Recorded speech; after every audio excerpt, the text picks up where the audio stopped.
They tell me you want to be a picture maker. Picture maker. Why?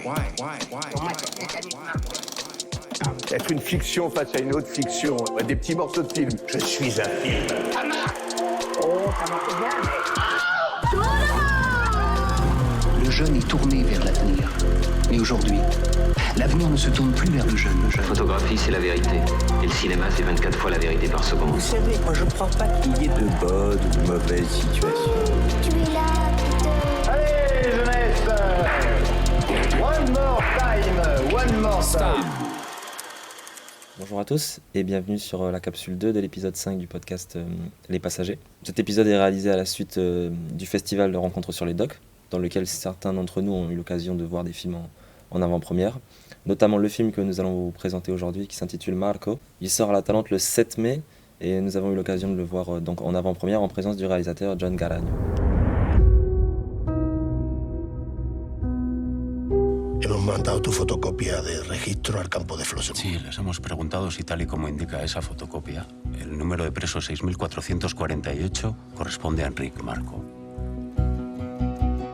Estamos esperando respuesta.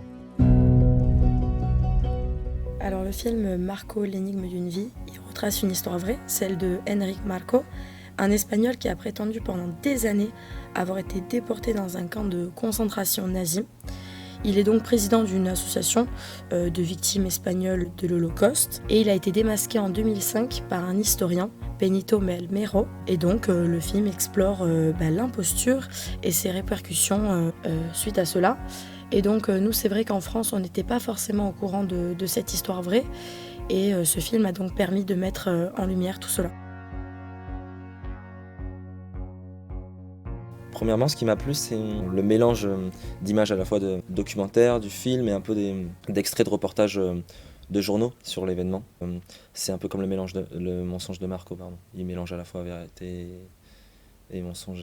Et d'ailleurs, en parlant d'archives, il faut savoir que le réalisateur nous a expliqué qu'il avait pu trouver toutes ces informations grâce au soutien de la population espagnole qui a vraiment fini par accepter ce film et par vraiment collaborer avec le réalisateur pour tout ce travail de recherche.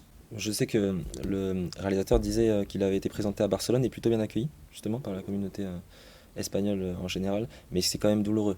Oui, c'est plutôt un souvenir douloureux pour la population espagnole, il faut quand même se remémorer ça aussi. Deuxièmement, pour rebondir un peu sur la partie film, c'est intéressant de voir qu'on a au début du film le clap qui permet de faire une sorte de mise en abîme. À part ça, tous les plans, la colorimétrie très maîtrisée, on a vraiment des séquences intéressantes. Oui, alors moi, en parlant de scène, une scène qui m'a beaucoup plu, c'est la scène où ils sont dans le restaurant avec des membres de l'association et où en fait ils questionnent Marco pour savoir si c'est un mensonge ou une vérité, toute cette histoire. Et donc il y a vraiment le mécanisme du travelling qui m'a vraiment permis de me sentir oppressée. Et finalement, après, on se retrouve avec un travelling arrière de dos du personnage. Ça nous permet de voir le jugement des autres membres de l'association. C'est une réelle scène de tension. Oui, on peut également parler de la scène de la cuisine. Un plan fixe très intéressant. On y voit les couleurs vertes du fond et à la fois de bleu, des couleurs plutôt apaisantes et reposantes. Et à la fois, ça contraste avec les émotions des personnages. Sa femme qui est triste, angoissée. Et Marco qui ne dit rien, en fait. Sa force, c'est dans son dialogue, ses paroles, sa capacité d'orateur. Et dans cette scène, il ne parle pas. Il est en position de faible. Tu parlais de plan, c'est intéressant parce que j'en ai noté un également que j'ai aimé. Une sorte de mini-plan séquence dans lequel la caméra, elle suit les mouvements de Marco, des pas. Elle se déplace de gauche à droite. Et un peu, ça nous donne une sensation un petit peu de vertige, un peu comme Marco, et d'incertitude. Et en fait, on se met à sa place. On ressent ce qu'il ressent et avant le verdict et de se confronter aux membres de son association qui ont eu l'information de l'historien. Oui, finalement, qu'il est un peu entre deux chaises, entre le mensonge et la vérité. Oui, au final, la forme est au service du fond de l'histoire. Alors moi, j'aimerais revenir sur l'éthique quand même du personnage de Marco. Finalement, il a fait beaucoup de choses bien, rien que pour l'association.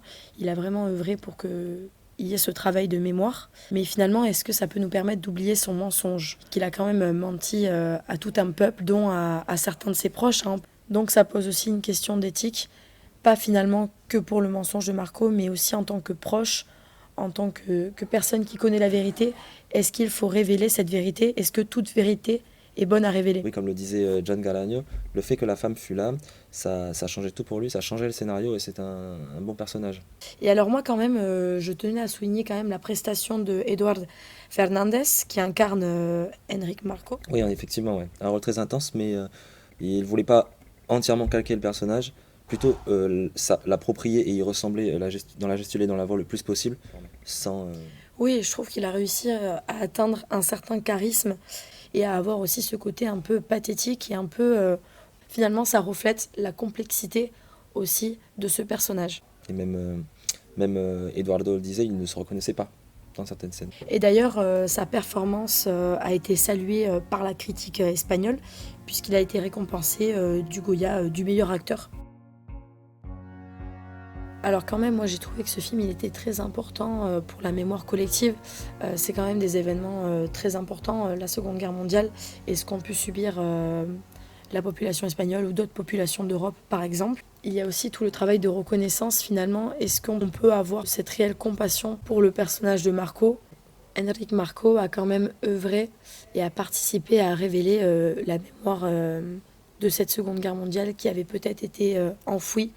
Et les témoignages de certaines personnes aussi qui ont pu être révélés grâce à l'association où il était président. Mais on peut quand même se demander si la fin justifie les moyens. Il est maintenant l'heure de conclure notre podcast. Merci à vous de l'avoir écouté. En tout cas, nous, on en tire une bonne conclusion. On a vraiment apprécié le film, c'était très intéressant. Ça fait poser beaucoup de questions. En plus, on a pu échanger un petit peu avec le réalisateur, c'était super. N'oubliez pas que le film sort le 7 mai. Et la Talente vous attend.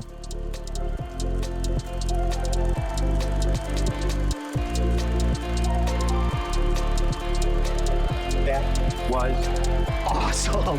Stop.